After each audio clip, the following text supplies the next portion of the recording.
মেজা ভাই দুপুর বেলা করে কোনে যাচ্ছেন? এই রিসমা, আমি তোর মাইজে ভাই হলাম কবে রে? তুই তো মনে কর আমাকে বহর ভাই, তুই কে কথা কতি? হঠাৎ করে এত সম্মান করতেছিস কিসের জন্য রে? ও মা, ভাসুরিকে সম্মান করা লাগে না? এইটা আপনি কি করছেন? দেখ রিসমা, আজে বাজে কথা কইস না কিন্তু। তোর আব্বার কাছে কিন্তু আমি সব কথা কয়ে দেবো না।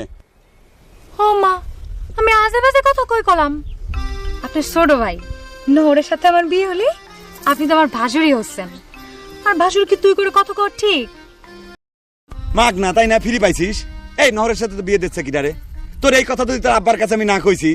মাইজা ভাই, কথাটা আমার আব্বাকে আপনি না কয়া আমার শ্বশুরকে দেখা হলে ভালো হতো না?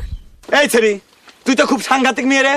তুই আমার আব্বাক শ্বশুর পর্যন্ত বানা ফেলা দিছিস তাই না? খারা, আমি আমার আব্বাকে যদি এই কথা না কইছি আগে। আপনার আব্বা গিয়ে কোন কোনো অসুবিধা নাই, তার আগে কই দিয়ে যান আপনি বিয়ে করতেছেন কবে? অত সস্তা না, কোন শালা জীবনে আমাকে বিয়ে দিবার পারবি না। কি মনে করিস যে আমি কামাই করে নিয়ে আসি অন্য বাড়ির মেয়ে মানুষের খাওয়াবো তাই না? অত অত সস্তা না।